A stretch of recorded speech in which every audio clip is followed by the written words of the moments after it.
रूस यूक्रेन युद्ध के 47वें दिन तक रूसी सेना कीव को जीतने में नाकाम रही है। इसे देखते हुए रूस ने अपनी योजना में बदलाव करते हुए पूर्वी यूक्रेन पर फोकस किया है। सोमवार को रूसी सेना का बड़ा काफिला इज्यूम शहर और नीपर नदी के आसपास देखा गया। उधर यूक्रेन ने भी आक्रामक रुख अपनाते हुए बश्तांका में रूस के क्रूज मिसाइल से भरे ट्रक पर हमला किया है। यूक्रेनी सेना ने लुहांस्क में रूसी हथियार डिपो को भी तबाह कर दिया। अमेरिकी विशेषज्ञों का कहना है कि रूस का 12.8 किलोमीटर का लंबा काफिला इज्यूम शहर की तरफ बढ़ रहा है। इसकी सैटेलाइट तस्वीरें भी सामने आई हैं। नेक्स्टा टीवी वेबसाइट के मुताबिक अमेरिकी विशेषज्ञों को आशंका है कि रूस नीपर नदी के आसपास बड़े हमले की योजना बना चुका है। हाल ही में उपग्रह तस्वीरों में इस बात की पुष्टि के संकेत भी मिले हैं।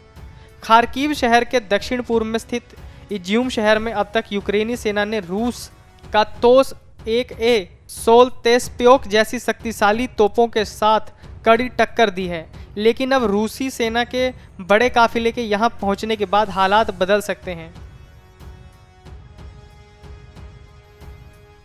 रूस ने यूक्रेन युद्ध के लिए नया सैन्य कमांडर नियुक्त किया है और अब वह देश के पूर्वी हिस्से में हमलों पर ध्यान केंद्रित कर रहा है। अमेरिकी अधिकारी ने पहचान गुप्त रखते हुए बताया कि रूस ने सबसे अनुभवी सैन्य अधिकारियों में शामिल जनरल अलेक्जेंडर दवोर्निकोव को नया कमांडर बनाया है। दवोर्निकोव का सीरिया और अन्य युद्ध स्थलों पर आम नागरिकों के खिलाफ क्रूरता का रिकॉर्ड रहा है।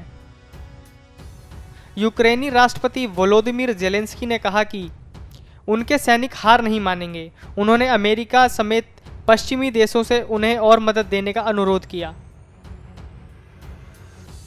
उन्होंने अपने देश को सचेत किया कि आगामी सप्ताह युद्ध में बेहद महत्वपूर्ण है, क्योंकि रूसी बल हमारे देश के पूर्व में और बड़े अभियान चलाएंगे। उन्होंने कहा, एक दिन ऐसा आएगा जब रूस को सब कुछ स्वीकार करना होगा, उसे सच स्वीकारना ही होगा।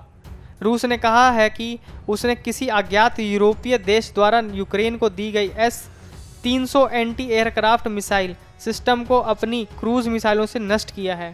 रूसी रक्षा मंत्रालय ने कहा कि रूस ने रविवार को यूक्रेनी शहर दिनीप्रो के बाहर इलाके में छिपा कर रखी गई 4 S-300 के विरुद्ध कलिब्र क्रूज मिसाइलें छोड़ी थीं।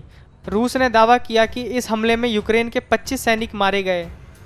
इस बीच यूक्रेन के तरफ से कुछ हमले की खबर है, लेकिन यूक्रेन ने कहा है कि हम अभी ये नहीं बता सकते हैं कि हमने कितने सैनिकों को मार गिराया है, जबकि वहां की एक स्थानीय एजेंसी ने दावा किया है कि 15 से 20 रूसी मारे गए हैं। कुल मिलाकर रूस यूक्रेन टारगेट सेट करके हमला करने का सिलसिला लगातार जारी है और दोनों ही देश एक दूसरे पर आरोप भी लगा रहे हैं कि युद्ध नियम की अनदेखी की जा रही है, क्योंकि जब यूक्रेन ने युद्ध नियमों की अनदेखी आरोप लगाया तो रूस ने भी यूक्रेन पर पलटवार करते हुए कहा था कि इसकी शुरुआत यूक्रेनी सेना ने की थी और अब यूक्रेन दुनिया से सहानुभूति लेने के लिए इस तरह की बातें और तस्वीरें साझा कर रहा है।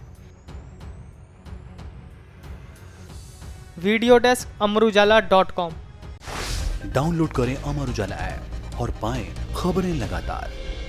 अगर आप ये वीडियो YouTube पर देख रहे हैं तो हमारे चैनल को सब्सक्राइब करें और बेल आइकन को दबाना ना भूलें। अगर आप Facebook पर ये वीडियो देख रहे हैं तो हमारे पेज को लाइक करें।